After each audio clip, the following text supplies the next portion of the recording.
Welcome, everybody. I'm Jonathan Sudhar, CEO and co-founder of Turing. You're here for Turing's Distinguished Speaker Series.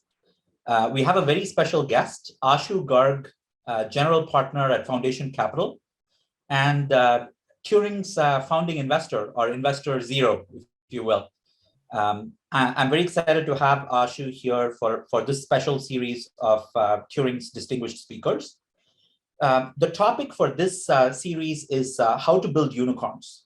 So we're going to have conversations with CEOs, founders of unicorn companies, decacorn companies, and the investors who work side by side with these companies and work on identifying some of these unicorn companies, what makes them special, and hopefully it's useful for founders, leadership teams, exec teams of unicorn companies. For a little bit of background, Turing is an automated AI platform that lets companies spin up their engineering dream teams in the cloud.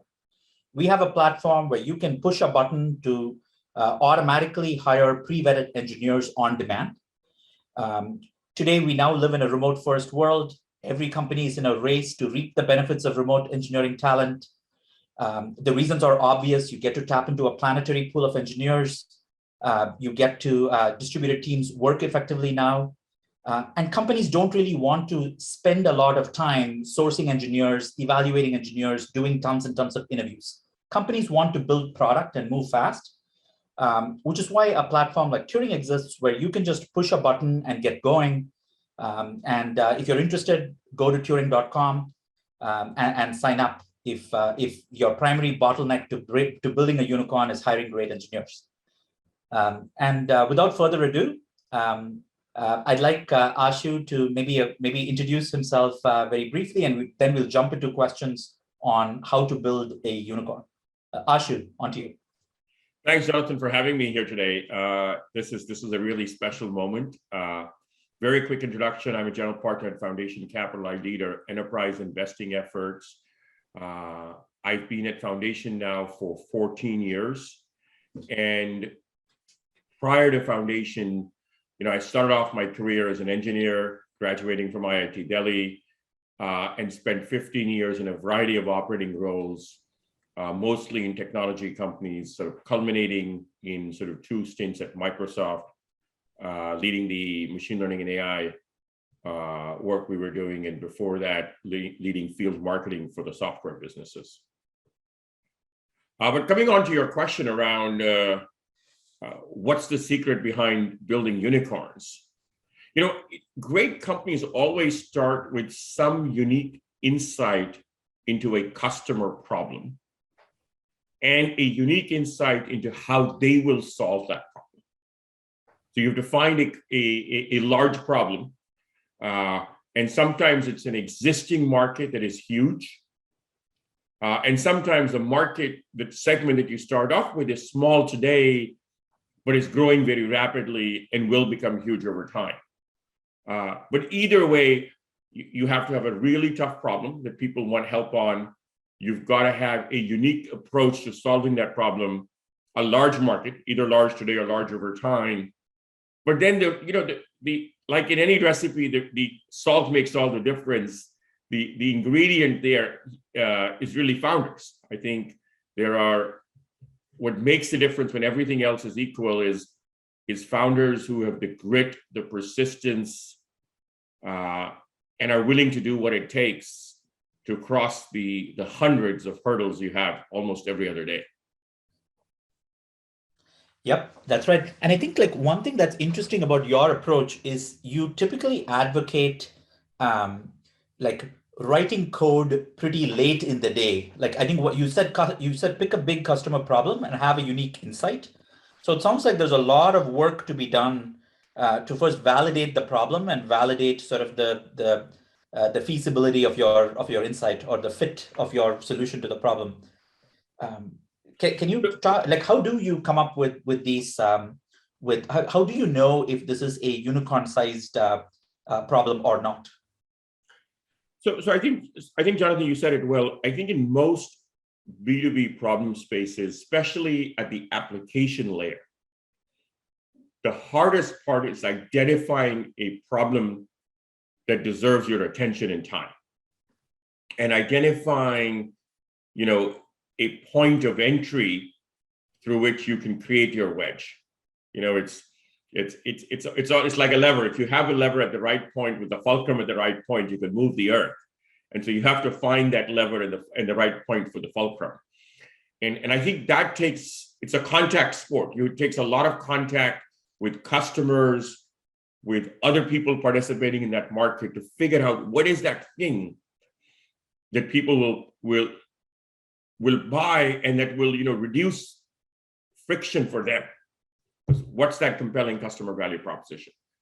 And in most cases, if you spend too much time up front coding, you very often sort of miss the forest for the trees, because now you're locked into whatever features you've built without really understanding what the market wants.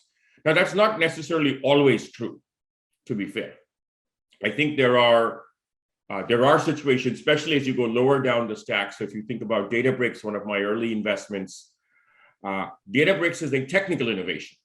Now, that technical innovation still came from the insight that Hadoop and MapReduce specifically was not scaling and wouldn't scale with the data sets required and the use cases. So it was still customer driven. And in fact, it came out of work at one of my other portfolio companies, Conviva, where they were facing that problem, where they needed to do real-time analytics and MapReduce wasn't real-time enough. That said, in an infrastructure company, the technical innovation really matters. And very often it's about, you have to follow the technology and see where it leads you. Mm-hmm. So that's what I would say, there are exceptions. But then coming back to your broader question of how do you decide that the market is large enough? At some level, you never know, but I think about sort of this from a first principles point of view. And let's just take Turing as an example. If you ask yourself, how many engineers are there today? Not how many remote engineers, how many of those engineers, what do you think that market will be, 3 or 4 or 5 years from now? You come up with, TAM at the absolute sort of at the highest level now. In the case of Turing, that's massive. It's a multi-trillion-dollar TAM. Now, not all of that market will be applicable on day one. And so you have to slice and dice that to say, what engineering will people outsource? Who will be willing to outsource remotely? And some of those are judgment calls. But in general, my instinct is if you're solving a very large problem and you think about the market broadly enough, you have a much higher probability of building a unicorn than if you start off with a very narrow view of the market. Mm-hmm. That sounds great, Ashu. And so you work with several unicorn companies today, and you've sort of witnessed the transition of companies that go through that scrappy startup stage to that unicorn stage. What are some of the things that a company needs to do differently as it transitions from that scrappy startup phase to that unicorn phase? That's a great question. And, in some ways, it's a paradox, because what makes you successful at the scrappy startup stage can also hinder you in some ways. But you have to find the right balance. So I would say the first thing that, exceptional startups in the scrappy stage do well is they have an incredible level of focus on a customer problem, on a set of customers, what we call the ICP very often. I would say that's something that you don't want to lose. And so the balance for founders and companies is, how do you keep innovating on the product, but don't get distracted. Don't get distracted by new shiny objects that come along, especially as you get more cash. Cash in some ways is the biggest distraction. It allows you to start thinking about doing different things. And you want to leverage the cash to strengthen your value proposition, to innovate on the product, but you don't want to get distracted by trying too many new things. So it's this notion of, the one thing I would say is keep doing is focus while innovating. I think the second thing is, in a small, scrappy startup, the founder CEO does almost every job in the company. I mean, you've lived that, you know, you're the chief marketing officer, you're also the CRO, but you're also the sales rep. And very often you're also the SDR or BDR. And as you start making the transition, you have to sort of step away and build a leadership team. You need executives in each key role who can build and scale those functions.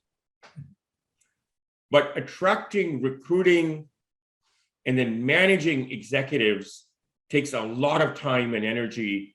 And I think it is in itself more than a full-time job for most CEOs. And so how do you balance doing the things you're doing today, because you need to keep growing the company every day and every week, and building out that leadership team? That's a hard balance. And that's one I would always encourage people to start doing early.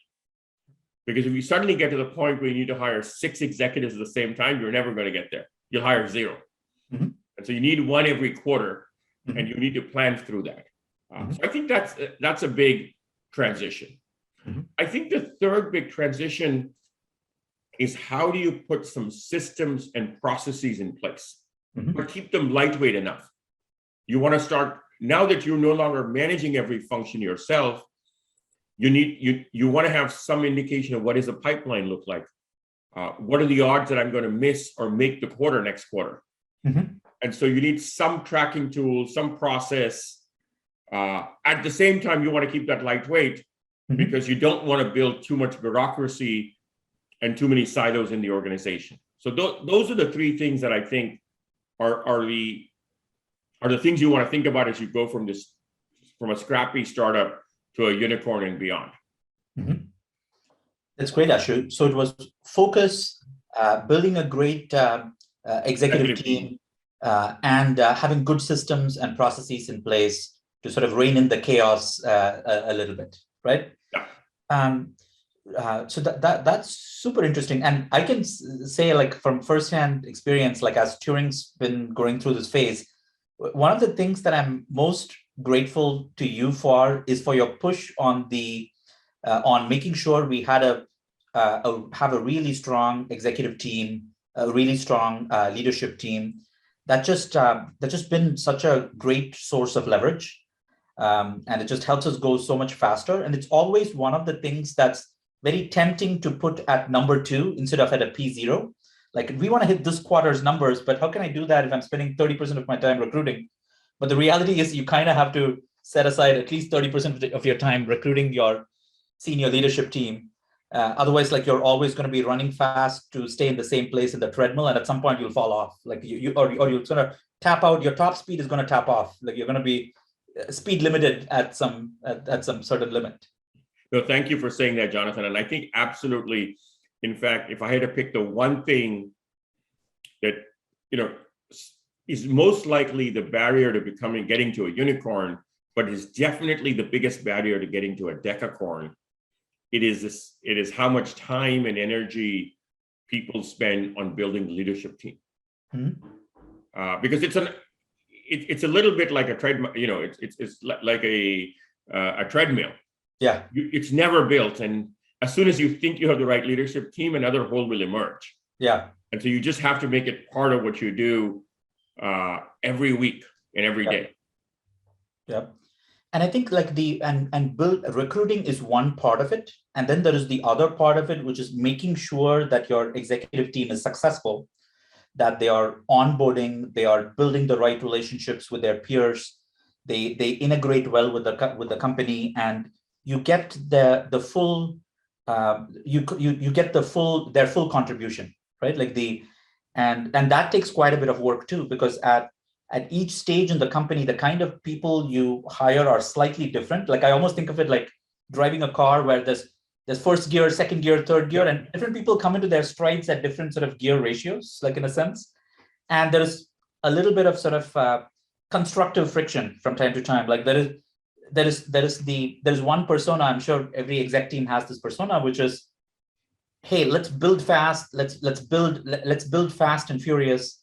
Then there is the other persona, which is, hey, Fast and Furious was good in the first couple of years. Like, what got us here is not going to get us to this next step. Yeah. We need better systems, better processes. And the reality is there is sort of merit in both sides, in different situations, in different product areas, in different categories. There's no blanket area. And you kind of have to, this culture sort of, the DNA of the company kind of changes. There is this new ingredients into the gene pool that you add. No, I think it's very well said. It's and the analogy is a great one. It is a little bit like, how do you create a transmission system that works, and the gears have to mesh. And as a founder, most founders sort of inherently have to realize that great executives bring a ton to the company, but they're still executives. Yeah, they're not founders. Many of them have worked in more of a siloed environment. They're used to sort of working in silos and creating silos. Many of them have, worked in more political environments, and even if they're not hugely political themselves, some of that rubs off. And so how do you create, an environment where they work well together, where you get the best out of every person? And none of them will ever be perfect. Yeah. And so if you focus on their gaps, there'll always be friction. And if you can find a way to focus on their strengths and help each of them realize what they are exceptional at, that's when a team really sort of starts to sort of, it goes in a gear forward, and you see acceleration in the speed. Yeah. That's exactly right. And that was like one learning for me, like in the last couple of years too, which is to focus on people's strengths and kind of assume that you can't, this may sound kind of, pessimistic, but not really assuming you can't really do that much about their weaknesses, but really put them in a position where there's like hire people who have very strong spikes in the areas that you need them to be strong at, and put them in a position where the company is exposed to their strengths and not as exposed to their areas for improvement. We either hire around it or support them in some other ways. Much like it is for me, like I have my strengths, like I have my gaps, and I have to sort of fill in the gaps the right way. Like I'm not good at everything. And I think that's well said. Look, I think for most adults, in the time frame that you're building a company, the way to get the most out and for the individual to have the most fun and the most sense of satisfaction, it is about focusing on their strengths. Helping people plug their deficiencies or weaknesses is a very long multi-year process, and in most cases never works out. Now, the balancing act is you do have to decide when is someone's weaknesses gotten to the point where they are a barrier to the next phase of growth. And at that point, you have to have the hard conversation and have them step aside. Yeah. And so, for example, the larger a company, in the first phase of a company's growth, very often you want a sales leader that leads from the front. They're still a manager of salespeople, but they're very often the best salesperson in the team. They're an inspirational leader. They're the one that you go to when you want to close the big deal. Mm-hmm. Sometimes those people are also very good at process, but most often they're not. Mm-hmm. And in the in these early days, sort of getting to the unicorn stage, very often you can supplement them with process people. Mm-hmm. But as you start to go from unicorn to decacorn, as you start to go to a 100-person sales organization, mm-hmm. it's almost entirely about process.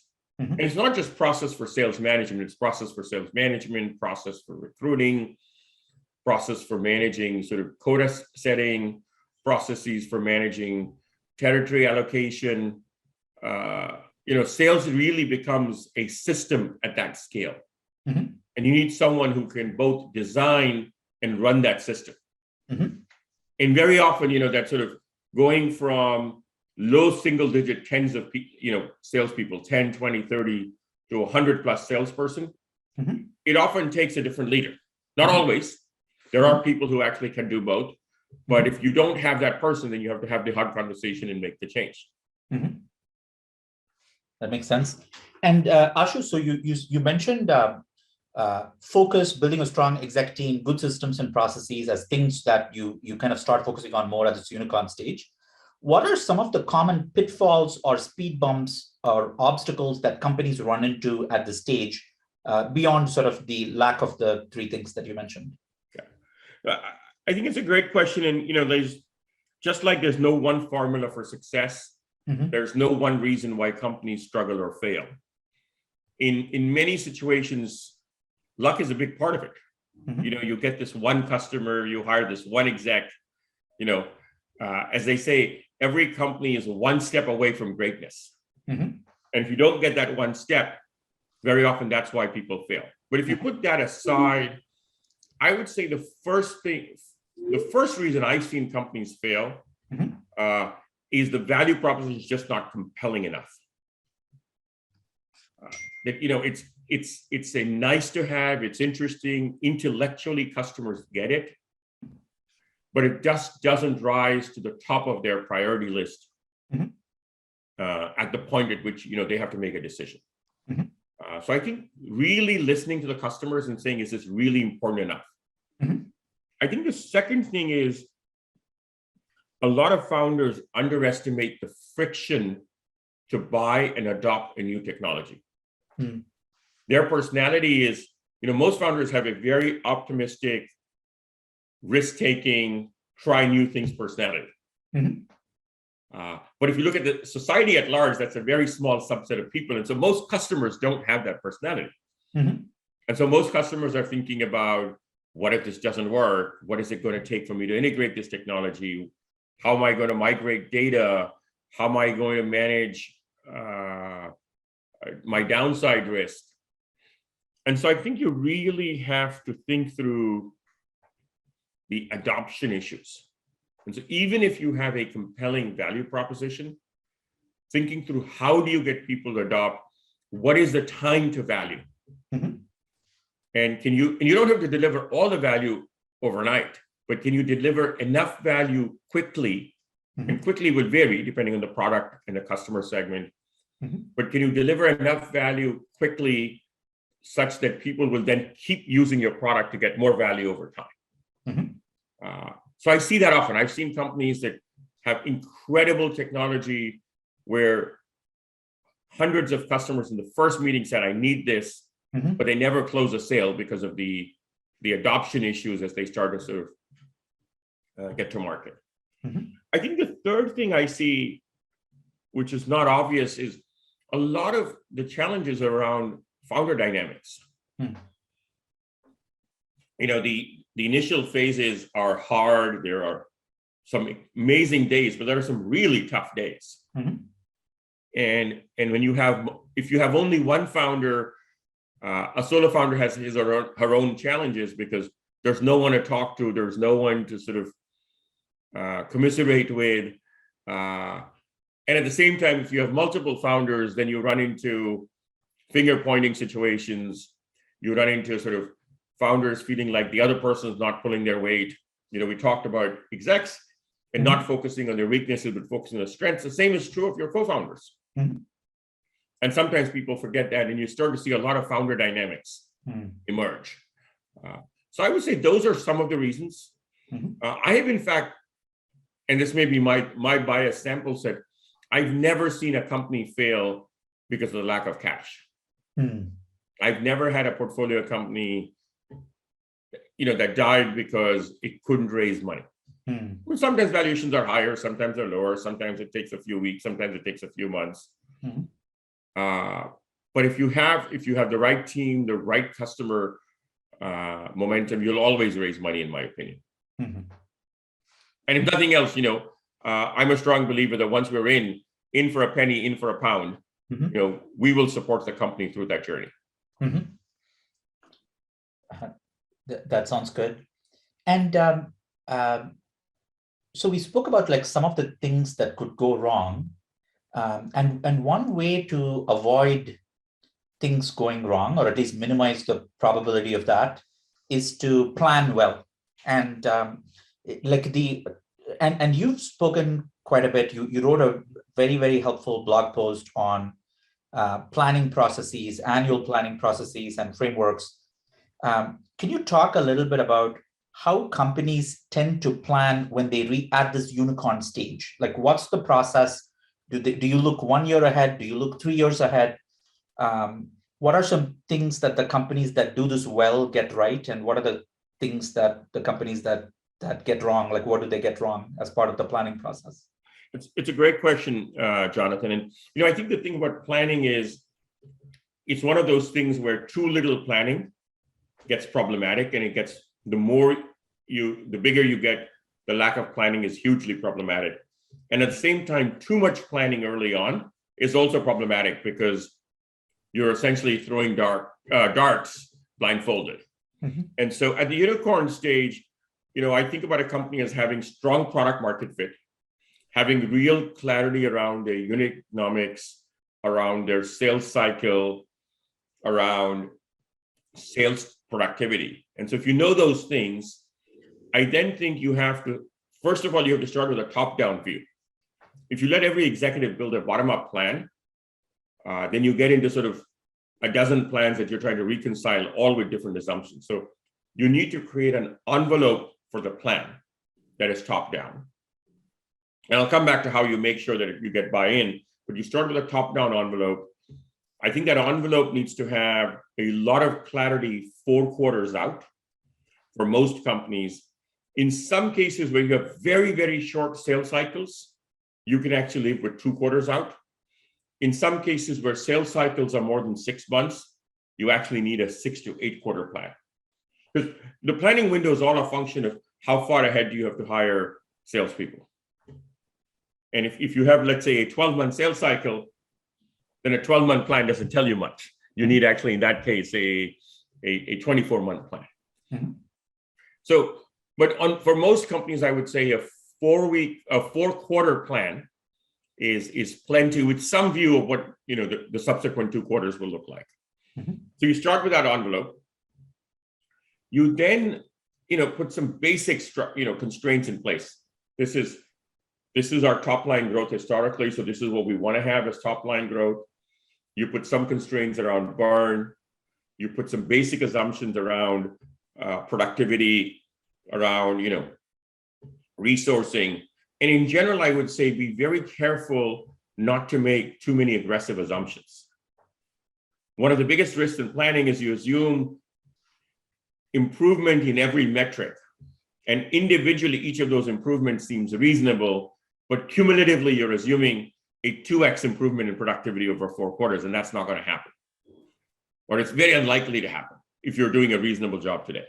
I mean, if you can get that, then you were really doing a really shitty job in the past.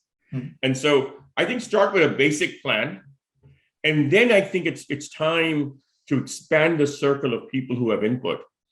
And you want to get every executive team member to participate in the planning process. And there is a combination of both buy-in and negotiation there. Because every team is, inevitably at the unicorn stage, you have executives that are negotiating a little bit for resources. They're looking both at the upside, but they're also looking at the downside for them personally. They misplan. And so there's an element of buy-in and negotiation. And during that process, the hardest part for a CEO is to really listen and distinguish where an executive is merely negotiating and where they just don't believe the plan is doable. Because if it's the latter, you have to change the plan. There is no point having a plan that your exec team doesn't buy into, doesn't believe is possible. Mm-hmm. They may not have 100% confidence, but they have to believe it's possible with, at some confidence level. If I had to pick a number, I would say at 80-85% confidence level.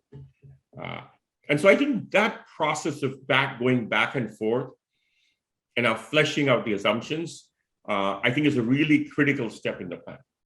And then once you have a plan, the only thing you know about it for sure is it's wrong. So then the question is, why do you plan at all? And I think you plan because the planning process and the process of articulating the assumptions is what helps you understand what the drivers of the business are at that point, and what the early indicators you should watch out for, and what the warning signs in the business might be. Mm-hmm. So, but once you have that plan, I think with that envelope, I then recommend that you review that plan. Let's assume it's a 4-week plan for a typical sales cycle, where a company has a 3 to 6 month sales cycle. You should review that plan in a lot of detail every 2 quarters and revise it. Because every 6 months, you'll have a lot more information, and you should do a very lightweight review on a quarterly basis and start tweaking the assumptions quarterly. But most of the update happens every 2 quarters. And every time you update the plan, you want to do a rolling 4-quarter plan. So you then have planned out the next 2 quarters. Because you need to start building capacity for the subsequent year at that point.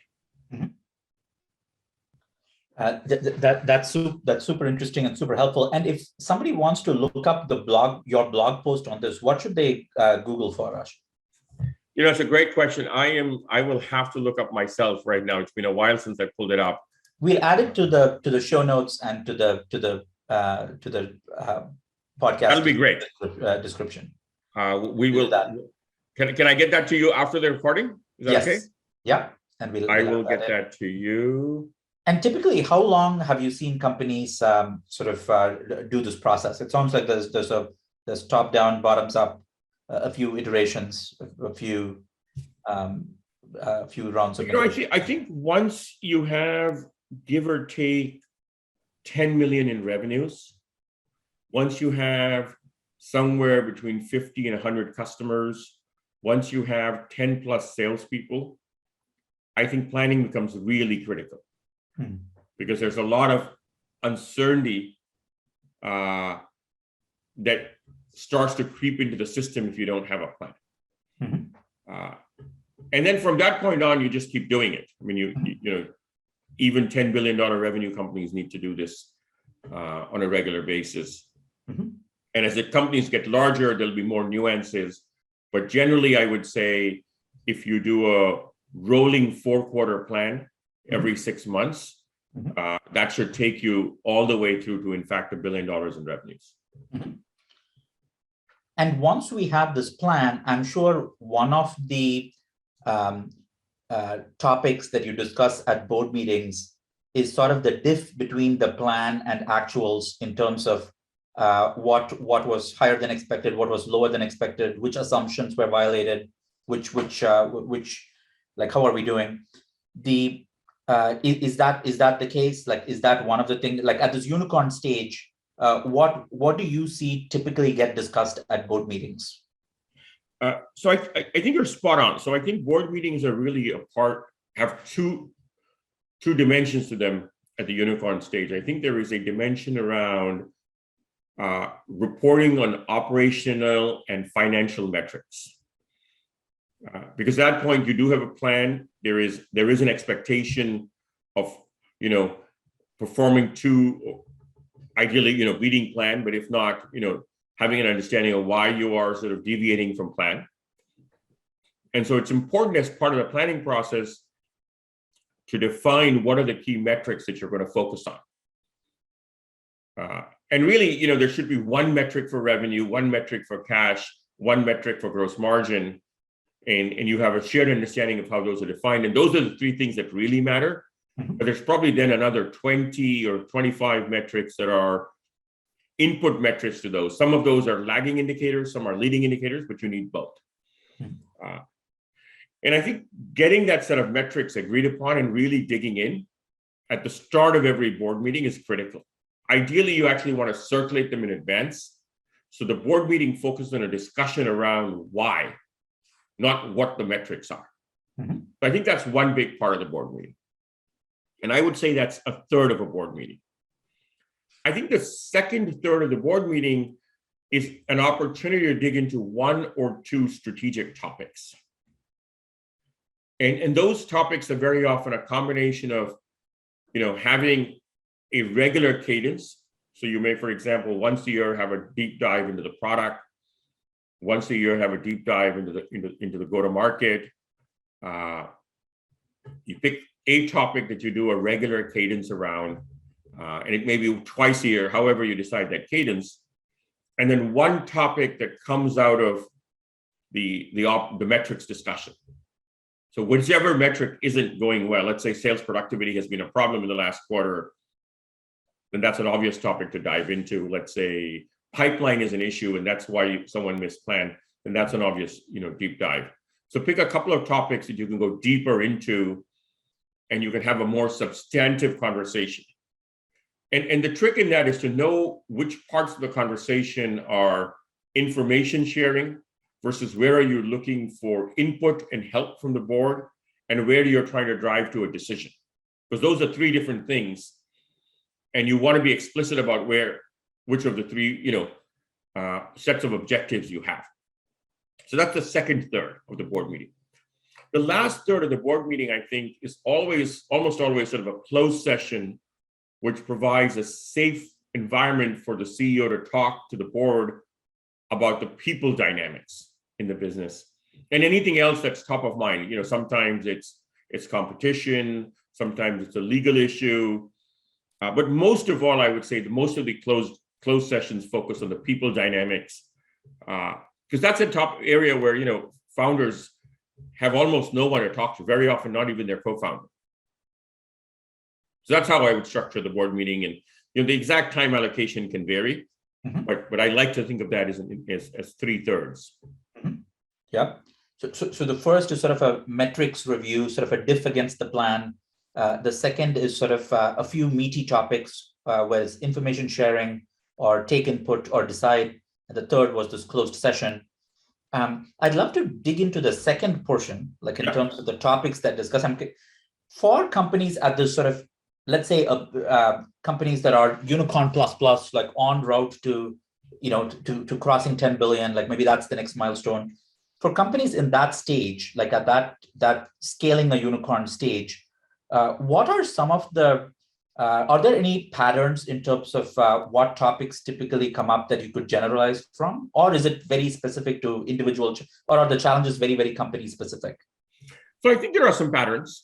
I don't think they apply all the time, but most of the time, I would say one of the topics that I sort of find, and is often a pitfall for companies making the transition from unicorn to decacorn, is customer satisfaction, customer advocacy. See, what happens is that product market fit is not static.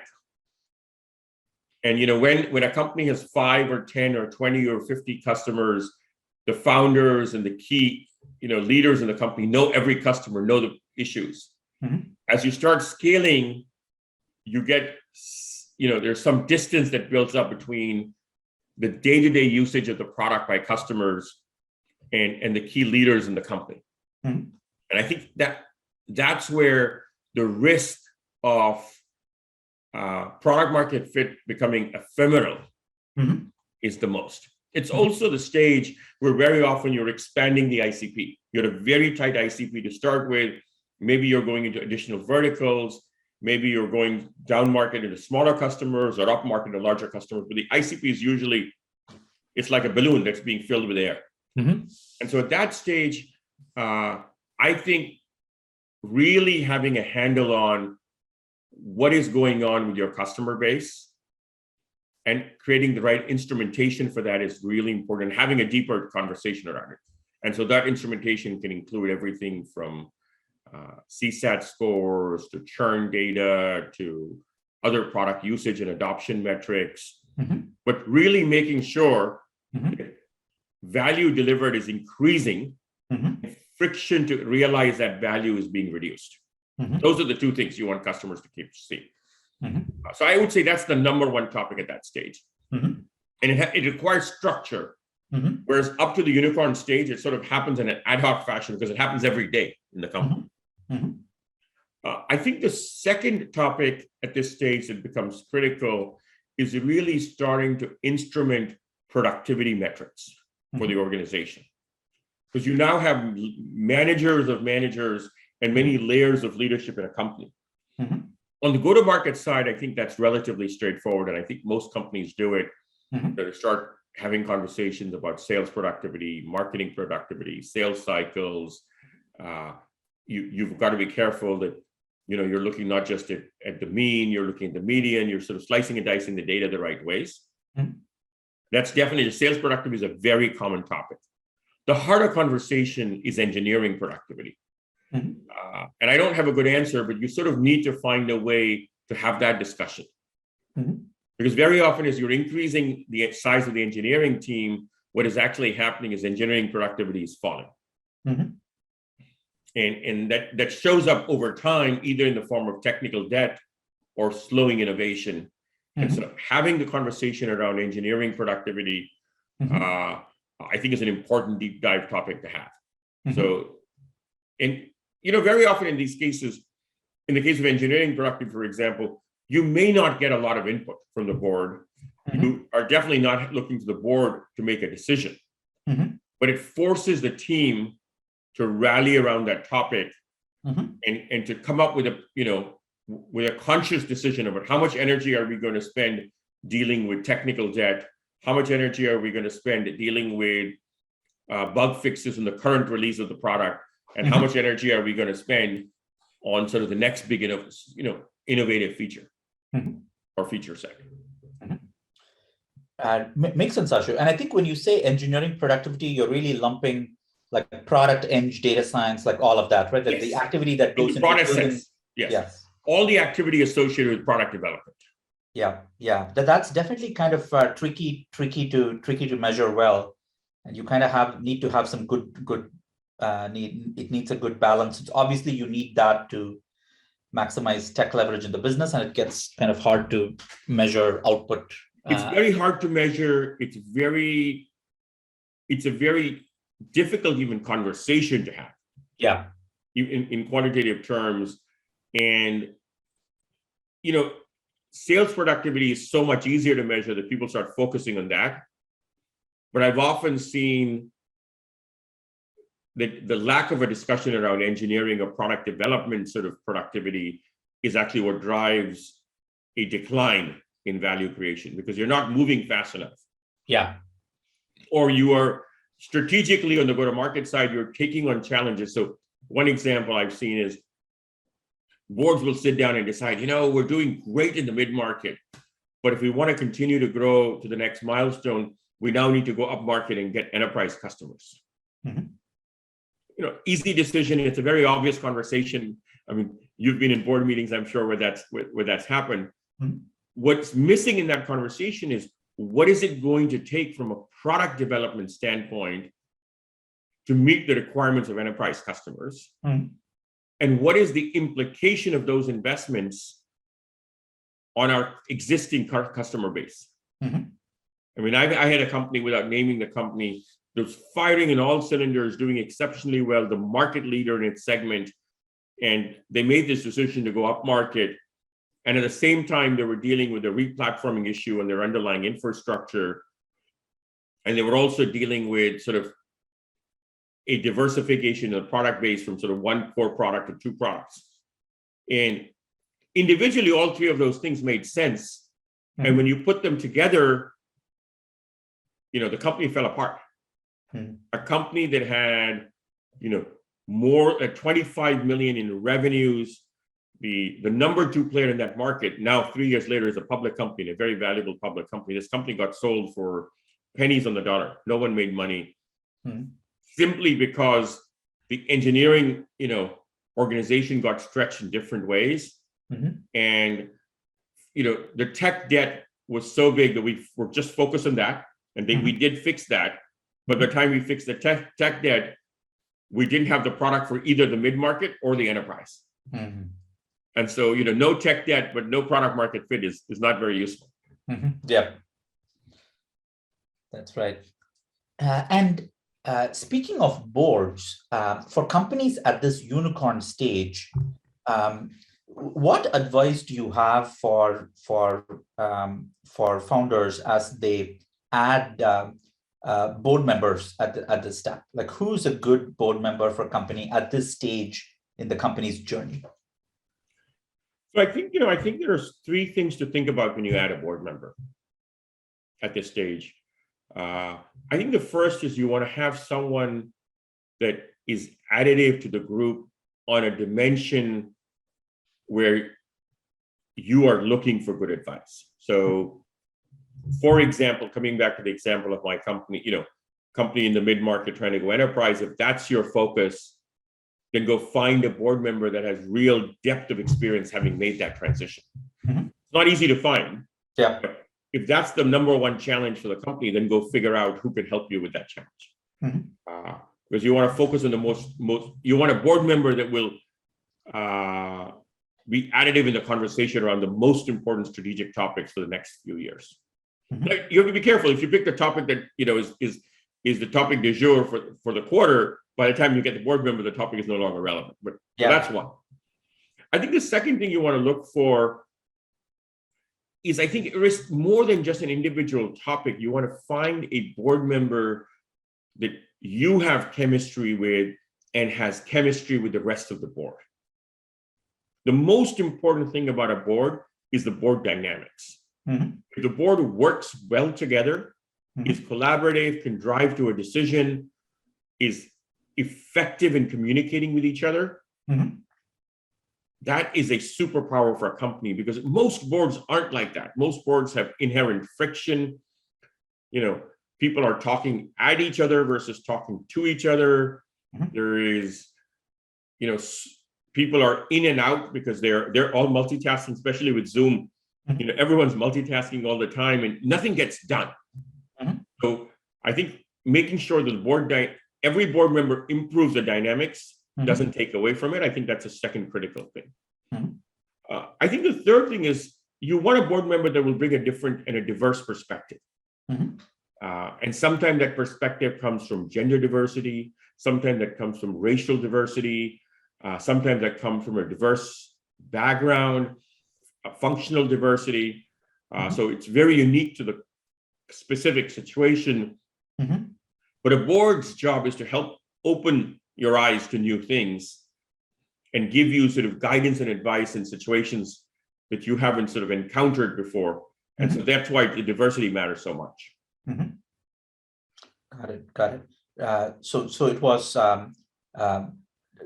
either someone who can help you with topics that you need guidance, ideally perennial topics that will last a couple of years, not for the topic of the quarter. And second, good chemistry, and third, good diversity. Diversity in perspective. And diversity can mean a lot of different things. I would say it's the diversity in the broadest sense. Got it. And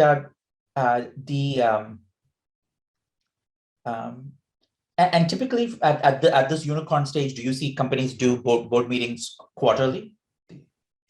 I generally recommend that companies have a formal board meeting on a quarterly basis at this stage, and then have a board check-in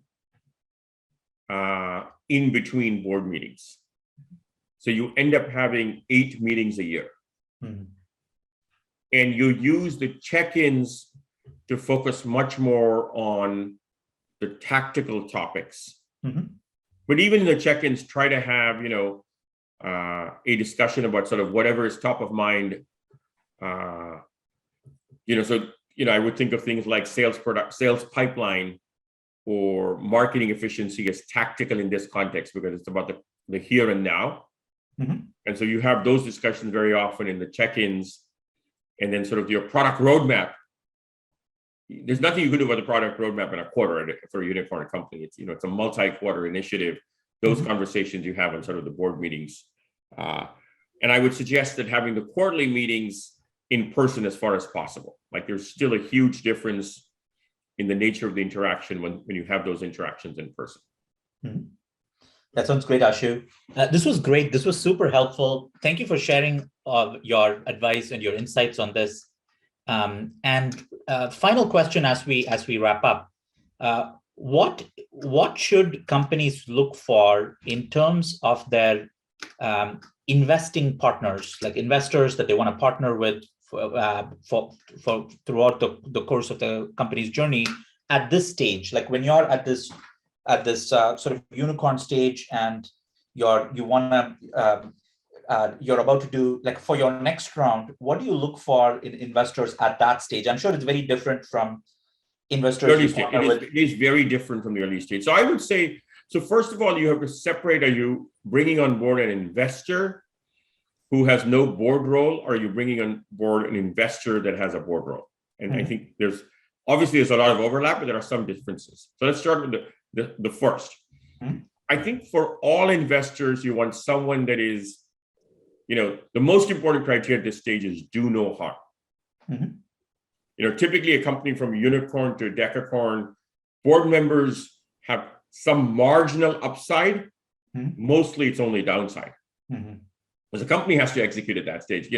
If I make an introduction to one or two or three customers, you're going to appreciate that, but they're not going to change the trajectory of the company. I may make an introduction to an executive, and sometimes that can change trajectory, but even then that's rare at this stage because the company has a machine in place. So I'm actually very focused on downside risks. The companies are still very fragile. At the unicorn to decacorn, you're still carrying a glass ball. You're playing soccer with a ball of glass. Think about it that way. You want to hit hard, but you don't want to hit too hard. So I think to me, that's the number one criteria. But beyond that, and I think that applies to both investors and investors who are board members, I think then some of the other stuff that we talked about, how will they add value? What are the things you really want help on? And can they help you on those topics? I think all applies. I think at this stage, you're still too early to worry too much about public market experience. I think it's the decacorn and beyond that you start thinking about, okay, how can they help me go public? And you're beyond do they have early stage experience? Do they know how to help me find product market fit? So it's the stage in between where I would focus on the basics, focus on do no harm, focus on can they help or be thoughtful about the strategic issues? Can they introduce you to great executives? More than customers. At this point, it's great executives that have the most impact on the company. That sounds great, Ashu. And for everyone listening, Ashu and Foundation Capital have been phenomenal partners to us at Turing as we became a unicorn over the last couple of years since working together.